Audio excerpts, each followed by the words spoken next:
हसीब साहब, आज हम डिस्कस करेंगे एक बीमारी जिसको हम कहते हैं पाइलोनाइडल साइनस। पहले आप अनिल कपूर को देखते थे तो पूरा का पूरा जिस्म भरा होता था बालों से, वो जंगली टाइप के बाल, और लोग कहते थे कि मैनली लुक आ रही है। अगर हम इसकी कॉजेज की बात करें या थोड़ी सी हिस्ट्री में जाएं सर, तो इसको जो है ना जीप ड्राइवर्स डिजीज कहा जाता था। ये है कि जितने लोग हमारे को फ्रीलांसिंग कर रहे होते हैं, बच्चे फ्रीलांसिंग में, वो सारा वक्त बैठे हुए हैं, खा भी रहे हैं। पाइलोनाइडल साइनस का ऑपरेशन करके जो इतना बड़ा रॉ एरिया आपने क्रिएट किया है, अगर आप उसके अंदर कंक्रीट भी भर दें लेकिन आपने सफाई नहीं की बालों की, तो उस कंक्रीट को भी पियर्स करके वो आपको बीमारी दोबारा हो जाएगी। जिस तरह वीट जो है, वो हेयर रिमूवल क्रीम जो है, वो पहले खवातीन की थी, अब उन्होंने मर्दों की भी लेकर आना शुरू हो गए। कुछ लोगों के अंदर पाइलोनाइडल साइनस नाफ में भी पाया जाता है। खुदा ना खास्ता आप अगर इस दुनिया से चले जाते हैं और किसी ने आपको गुस्ल देना है, तो वो गुस्ल देने के हिसाब से भी आपको वो चीजों की समझ होनी चाहिए। किसी दीवार के अंदर हम सुराख कर दें या इसको तोड़ दें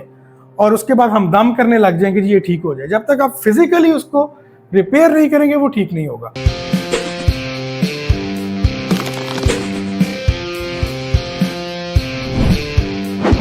अस्सलाम वालेकुम जी, सर्जन कोई कोई के सेट से मैं हसीब खान और मेरे साथ है डॉक्टर वजाहत। हम आपको सलाम पेश करते हैं और हम जिस तरह आपसे बात कर रहे होते हैं कि जी हमारे बहुत सी डिजीज़ हैं क्योंकि लोगों को आम तौर के ऊपर उनके ऊपर डिफरेंट मिसकंसेप्शंस होती हैं, तो हम यहाँ सर्जन कोई कोई के सेट पे वो मिसकंसेप्शंस आपकी दूर करते हैं, उनके सिम्टम्स के बारे में बात करते हैं और उनकी ट्रीटमेंट के बारे में भी बात की जाती है। लेकिन आज की जो बीमारी है उसको प्रोनाउंस करना मेरे बस की तो बात नहीं है, मुझे समझ नहीं आ रही है कि वो बीमारी है क्या, और हम डॉक्टर वजाहत से ही पूछते हैं कि सर वो असल में उसके बारे में क्या कहा जाता है और आमतौर पर लोग उनको क्या कहते हैं। Over to you doctor. Ji Haseeb साहब, आज हम डिस्कस करेंगे एक बीमारी जिसको हम कहते हैं पाइलोनाइडल साइनस। पाइलोनाइडल साइनस, अच्छा नाइडल साइनस जी। पाइलोनाइडल साइनस है जी, इसको हम इसके नाम में ही इसका मतलब है बेसिकली ये एक, आप कह लें कि एक जहाँ पे हमारी रीढ़ की हड्डी खत्म हो रही है उस जगह के ऊपर एक इन्फेक्शन होता है, ठीक है, जो कि बालों की वजह से होता है। जब बाल टूटते हैं और तो वो उस जगह पे जाके इकट्ठे होते हैं, क्योंकि वो आपका ग्रेविटी वाला पार्ट है, वही पार्ट है जो नीचे लग रहा है, तो वहाँ पे इकट्ठे होते रहते हैं और फिर वो एक स्किन को पियर्स करके स्किन के अंदर जाना शुरू हो जाते हैं और वहाँ पे एक इन्फेक्शन पैदा हो जाता है। तो आज हम इसके बारे में बात करेंगे। अच्छा सर, ये जो बालों का कॉन्सेप्ट आता है, ये पिछले जमाने में शायद ये चीजें डिफरेंट थी। फॉर एग्जांपल मतलब मैं अगर ऑन अ लाइटर नोट ये बात करूं कि पहले आप अनिल कपूर को देखते थे तो पूरा का पूरा जिस्म भरा होता था बालों से, वो जंगली टाइप के बाल, और लोग कहते थे कि मैनली लुक आ रही है। लेकिन आजकल ये वैक्सिंग के जमाने में ये चीजें, ये सब वैक्स हो जाता है, तो आई थिंक ये चीजें इससे बचाया जा सकता है। बिल्कुल बिल्कुल।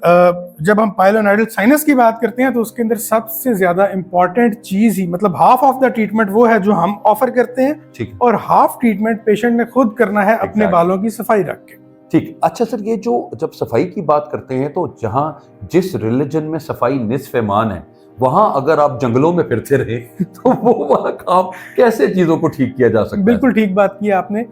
लेकिन हसीब साहब, ये एरिया ऐसा है जहाँ पे हम बात कर रहे हैं, जहाँ पे आपकी रीढ़ की हड्डी खत्म हो रही है और आपके जो बटक्स हैं वो स्टार्ट हो रहे हैं, ये एक एरिया ऐसा है जहाँ पे अप्रोच करना खुद सफाई के लिए पॉसिबल नहीं है। किसी की आपको हेल्प भी चाहिए होती है, जो कि आप बिल्कुल, तो इसलिए ये एक ऐसा एरिया है जो कि इग्नोर्ड रहता है।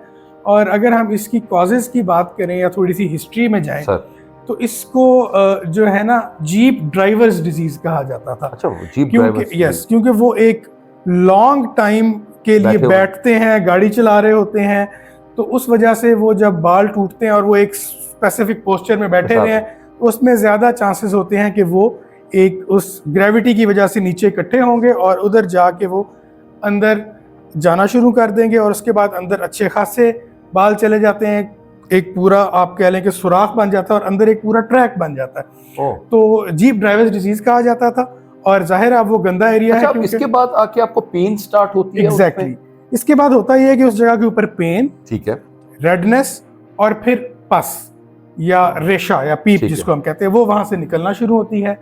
बैठने में तकलीफ हो जाती है, जाहिर है उस जगह पे ही आपका वेट आना है, तो जब आप बैठेंगे तो आपसे बैठा नहीं जाएगा। ये उसकी कुछ अलामात हैं। और बाज़ औक़ात होता ये है कि जो पस या पीप वाला दाना है वो बिल्कुल दरमियान में नहीं है, वो किसी साइड पे एक बटक पे निकल आता है, ठीक है, और मरीज आपके पास उस पस वाले दाने को दिखाने के लिए या उस सोजिश वाले एरिया को दिखाने के लिए आता है, और फिर जब आप उसको एग्जामिन करते हैं फिर आपको पता चलता है कि असल इन्फेक्शन दरमियान में पड़ा हुआ है, और जाहिर है क्योंकि पस बन गई है, यस, उसने अपना एक रास्ता बनाने के लिए ये एक ट्रैक बना लिया। तो ये इसकी अलामत हैं डॉक्टर। ओके, अच्छा डॉक्टर साहब, ये जब आते हैं लोग हमारे पास, एक तो लोगों को वो पेन हो रही होगी उसकी वजह से आएंगे, उनको देखा तो नहीं जा सकता है कि वो अगर के आप देख रहे हो, या अल्टीमेटली देख के भी जाएंगे यार अच्छा ये क्या हुआ है। एक और चीज एग्जैक्टली, एक तो पेन, और दूसरी जो बहुत कॉमन कंप्लेंट्स है जिसके साथ वो आ रहे होते हैं वो होता है कि उनके कपड़े खराब हो रहे होते हैं। अब जाहिर है वो पस निकल रही है, वो बैठ रहे हैं, जब वो उठ रहे हैं और कपड़े चेंज करते हैं तो वो देखते हैं कि इसके ऊपर तो कुछ दाग लगा हुआ है। और फिर नॉर्मली जब उनको आइडिया होता है तो फिर वो खुद या किसी को शीशे में या तस्वीर खींच के या अपने किसी पार्टनर को दिखा के तो उनको आइडिया हो जाता है कि यहाँ पे कोई इन्फेक्टिव प्रोसेस चल रहा है। इसकी ट्रीटमेंट कैसे है डॉक्टर साहब? ट्रीटमेंट जिस तरह हमने बहुत सारी बीमारियों की डिस्कस की हसीब साहब, कि एक कन्वेंशनल ट्रीटमेंट है वही कट वाले ऑपरेशन, और आजकल कुछ मॉडर्न सेट ऑफ ट्रीटमेंट भी है। ये एक एरिया ऐसा है कि इसके अंदर जो कन्वेंशनल ट्रीटमेंट है उसमें 3 से 4 किस्म के ऑपरेशन होते हैं। हर किसी की अपनी प्रैक्टिस है, कोई किसी तरीके से ट्रीट करता है, लेकिन जो मेन मैं आपको इसका क्रक्स बता दूं वो ये है कि वो जो इन्फेक्टेड ट्रैक है जो बन चुका है उस सारे को रिमूव करना है।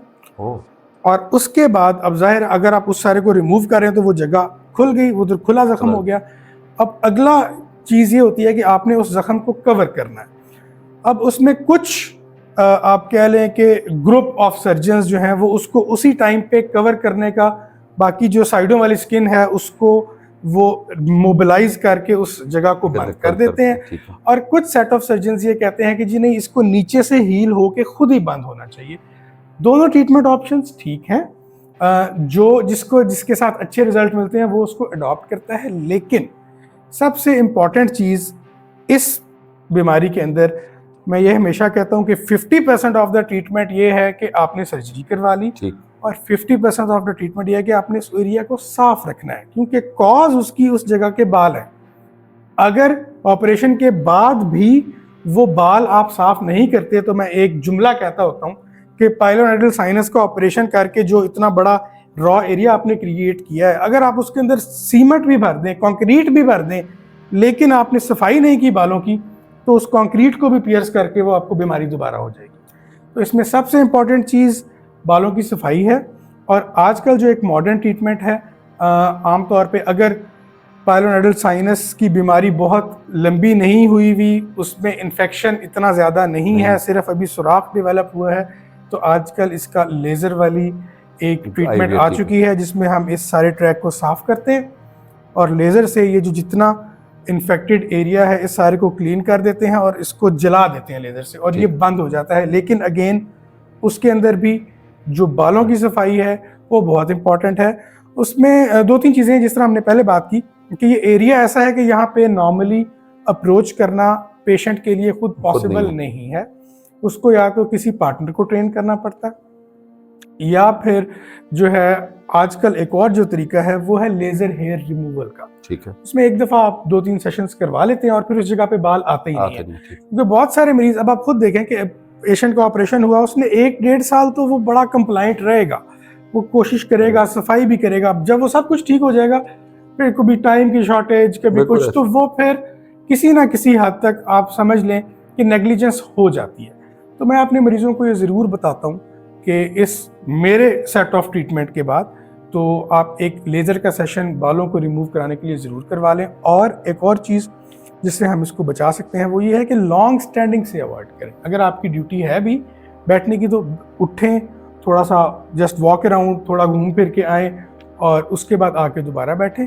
तो ये कुछ मतलब अब ये है कि जितने लोग हमारे को फ्रीलांसिंग कर रहे होते हैं, बच्चे फ्रीलांसिंग में वो सारा वक्त बैठे हुए हैं, खा भी रहे हैं, बैठे हुए हैं, तो वो कोई गेमें खेल रहे हैं या कुछ और हो रहा है, तो प्लीज़ उनको अपना ध्यान करना चाहिए। और एक और चीज़, अच्छा डॉक्टर साहब, एक और चीज़ है, जिस तरह वीट जो है वो हेयर रिमूवल क्रीम जो है वो पहले खवातीन की थी, अब उन्होंने मर्दों की भी लेकर आना शुरू हो गए, तो वो भी अपने आप को साफ रखने की बात है। बिकॉज आप और आपको पता है कि आपका हेरिडिटरी अगर ये है, बिल्कुल, बाल आपके बिल्कुल। आपके ज्यादा हैं और आप इनको कैसे देखते हैं और आप इनको कैसे या तो थोड़ी सी मशीन मार के आप उसको कम कर देते हैं या आप इनको वैसे ही रिमूव कर देते हैं। तो आई थिंक कि ये तमाम चीजें अपने साथ प्रैक्टिस करके देखें। ये ना कीजिएगा कि मेरे अब्बा के भी थे तो वो भी अपनी जिंदगी उन्होंने चला ली तो अब मैं भी इस तरह करा लूंगा, ये चीजें नहीं बनती। एक और इंटरेस्टिंग बात मैं बताना चाहूंगा। नॉर्मल ये पायलोनाइडल साइनस की हमने मोस्ट कॉमन जगह जो है ना वो डिस्क्राइब की कि यहाँ पे जहाँ पे रीढ़ की हड्डी खत्म हो रही है। कुछ लोगों के अंदर पायलोनाइडल साइनस नाफ में भी पाया जाता है। उसके अंदर अगेन रीजन वही है क्योंकि बालों में, यस डिप्ड एरिया है, एक नेचुरल पिट है बॉडी का, और वहाँ पे भी ये चले जाते हैं अगर आप अपने इस एरिया को क्लीन ना करें। एक और है हसीब साहब, मैं उसमें थोड़ा सा आपसे भी पूछना चाहूँगा, अगर आप मुझे इसका जवाब दे सकें। कुछ लोगों को यहाँ पे हो जाता है उंगलियों के दरमियान में। अच्छा, सही। तो आप जरा क्या आप बता सकते हैं कि वो कैसे हो सकता है? सर मुझे लगता है कि वो पसीने आने के साथ साथ ज्यादा चीजें बनती हैं। सर बार-बार इसको बार ओ यस, तो वो जो बाल उनके यहाँ पे सब लग रहे होते हैं वो ओ अच्छा सर सही। ये तो जी बार्बर भी अब बहुत सी जगहों पे ऐसे हैं जो ग्लव्स पहन के अब सर जो नए स्टाइलिस्ट्स हैं वो अब ग्लव्स पहन के वो चीजें बना रहे होते हैं। तो आई थिंक के बिल्कुल सही है जी। और अब देखें कि हमारे रिलीजन में भी सफाई का जहाँ पे बात की जाती है वो नाफ से नीचे की है। तो वो जो साइंस है वो भी हमें इस तरह ही देखनी चाहिए। और मैं तमाम लोगों को, क्योंकि मैं पर्सनालिटी ग्रूमिंग की भी बात करता हूँ और पर्सनालिटी डेवलपमेंट की बात कर रहा होता हूँ, तो मैं अपने बेटे को भी और बाकी सब बेटों को भी ये बात समझाने की कोशिश करता हूँ कि इट इज़ नॉट अबाउट कि आपने सिर्फ अपने लिए ये चीज़ करनी है। खुदा ना खास्ता आप अगर इस दुनिया से चले जाते हैं और किसी ने आपको गुस्ल देना है तो वो गुस्ल देने के हिसाब से भी आपको वो चीज़ों की समझ होनी चाहिए कि आपकी सफाई कितनी है। और आप अगर नमाज पढ़नी है और नमाज पढ़ने पे भी वो कहते हैं कि चावल के दाने से ज़्यादा भी आपके वो बाल नहीं होने चाहिए। सो प्लीज़ गुस्ल के अलावा भी हसीब साहब, हम बीइंग अ सर्जन ज़ाहिर है हमारे पास तो पेशेंट एक्सपोज्ड होते हैं। एग्जैक्टली। तो बहुत दफ़ा ऐसा हो रहा होता है कि हम मतलब सर्जरी के लिए हमने प्रिपेयर करना है पेशेंट को, जब हमने उसको एक्सपोज किया तो हम कहते हैं यार एटलीस्ट इसको तो साफ करके, एग्जैक्टली इनको तो साफ, जो तो वो फिर आप हाइजीन तो एटलीस्ट तो वो आप फिर प्रिस्क्रिप्शन पे भी लिखते हैं कि जी सफाई निस्फ़े ईमान है। तो आपने वो चीजें भी बना रहे होते हैं। अच्छा डॉक्टर साहब, इसका फॉलो अप क्या होता है, किस तरीके से, अगर ये आपने सर्जरी कर दी है और उसके बाद ये कैसे दोबारा भी अकर हो सकता है, जिस तरह आपने बताया होता है, तो क्या चीजों से हमें देखिए जी, अगर तो आप लेजर सर्जरी कर रहे हैं तो फिर तो कोई खास तकलीफ नहीं है मरीज को। 1-1.5 हफ्ते के बाद वो कंफर्टेबल हो जाएगा और अपना रूटीन की लाइफ वो गुजार सकता है। लेकिन अगर बहुत कॉम्प्लिकेटेड पायलोनाइडल साइनस है और आपने उस जगह को ओपन रखा हुआ है, तो अब आप समझ सकते हैं कि कोई इतना जो है वो चौड़ा और इतनी डेप्थ वाला एरिया जो है वो खुला पड़ा है। तो उसके अंदर उस एरिया की सफाई का ख्याल रखना, खुला पड़ेगा तो कोई तो मुंह मारेगा ना। एग्जैक्टली उस एरिया की सफाई का ख्याल रखना। फिर बैठने के लिए जब इस तरह के पेशेंट्स जिनमें इतना एरिया जिस जगह पे आपने बैठना है और वजन आना है वो खुला हुआ है, वहां पे फिर स्पेशल कुशन्स आते हैं जिनको हम रिंग कुशन बोलते हैं, जिसमें आपका जो वेट है वो बिल्कुल उस एरिया पे नहीं हो रहा होता, वो डिवाइड हो रहा होता है ऑन दैट रिंग, और दरमियान से वो हॉलो होता है ताकि वो एरिया फ्री रहे। और आमतौर पे अगर जख्म खुला है तो उसको भरने में 2 से 2.5 महीने लग जाते हैं। तो उस एरिया के उस टाइम पीरियड के अंदर इसकी सफाई का ख्याल रखना और एक रिंग कुशन इस्तेमाल करना, ये कुछ चीज़ें हैं जिससे आप कंफर्टेबल रिकवर हो सकते हैं। अच्छा, एक और चीज़, मेल और फीमेल्स हम दोनों में बात करते हैं, लेकिन मेल्स में भी ये जो है फीमेल्स में भी इसी तरह ही होती है? फीमेल्स में है, मैंने 1 से 2 पेशेंट्स देखे हैं, लेकिन बहुत कम रेशो है। कुछ खवातीन के अंदर कुछ हार्मोनल डिस्टर्बेंसेस की वजह से हेयर डिस्ट्रीब्यूशन ज्यादा होती है, उनके अंदर चांसेस हैं, लेकिन बहुत कम होता है फीमेल पेशेंट्स के अंदर। लेकिन बहरहाल ये एंटिटी मौजूद जरूर है। अच्छा सर, अब कुछ लोग जो हैं जब ये प्रॉब्लम आती है तो जिस तरह हमने अपने बाकी प्रोग्राम्स में भी बात की है कि हकीम साहिबान की तरफ रुजू कर दिया जाता है, तो वो क्या ठीक है, क्या होता है, और वो उनको चीज़ों को एग्रीवेट कर देते हैं या कैसे? बिल्कुल, मैं हसीब साहब हमेशा एक बात करता हूँ कि देखें, अगर कोई बीमारी का प्रोसेस ऐसा है जिसमें स्ट्रक्चरल डिस्टर्बेंस शामिल नहीं है, सपोज आपका मैदा खराब है, स्ट्रक्चरली मैदा ठीक है, तो उसके अंदर तो आपको ये बात समझ में आती है कि दवाई से आपने ठीक हो जाना है। लेकिन जिस तरह हमने इलेबोरेट किया कि जी बाल उस जगह पे गए हुए हैं, एक इन्फेक्टेड एरिया बना हुआ है, तो जब तक आप सर्जिकली जाके उस जगह को क्लीन नहीं करेंगे आप जो मर्जी दवाई खाते रहे वो ठीक नहीं होगा। ये ऐसे ही है कि अगर किसी दीवार के अंदर हम सुराख कर दें या इसको तोड़ दें और उसके बाद हम दम करने लग जाएं कि जी ये ठीक हो जाए, जब तक आप फिजिकली उसको रिपेयर नहीं करेंगे वो ठीक नहीं होगा। तो most of the surgical problems में ऐसे ही है, जब तक आप उसको जाके मैनुअली ठीक नहीं करते वो ठीक नहीं होता। Last word sir for our audience on this disease. जिस तरह हम बहुत सारी बीमारियों में कहते हैं जनाब, एक तो सफाई का ख्याल आपने बड़ा अच्छे तरीके से एलाबरेट कर दिया। दूसरा हमने बताया कि अगर आपकी जॉब की नेचर ऐसी है कि आप बहुत ज़्यादा देर के लिए बैठ रहे हैं तो आप बीच में थोड़ा सा ब्रेक लें, उठ के चलें फिरें, थोड़ा मोबिलाइज हों और फिर आके बैठें। और तीसरी चीज़ ये है कि जैसे ही कोई अलामत आपको महसूस होती है उसको फ़ौरन जाके चेक करवाएं, क्योंकि अगर कॉम्प्लिकेटेड पाइलोनाइडल साइनस नहीं है तो उसका लेज़र का इलाज किया जा सकता है, लेकिन अगर उसके अंदर पस पड़ चुकी है और वो फैल गया तो फिर हमें ओपन सर्जरी की तरफ ही जाना पड़ता है, जो कि एक लंबा प्रोसेस है। Thank you very much doctor Wajahat. Ladies and gentleman, हमारी आज की डिजीज जो सर नाम दोबारा बताएंगे आप? Pilonidal sinus. Pilonidal sinus. और हमने आपको ये बताया है कि जिसकी मेन वजह जो है वो अपने आप को साफ रखने की बजाय जो ज़्यादा हेरी लोग हैं उनके लिए हम बात कर रहे हैं। सो प्लीज़ मेक श्योर कि आप अपनी हाइजीन का ख्याल बहुत ज़्यादा रखें और अपने आप को साफ सुथरा रखेंगे। आई बिलीव कि उसमें भी बहुत ही ज़्यादा आई थिंक कि सफाई भी है और सेहत भी इसी में है।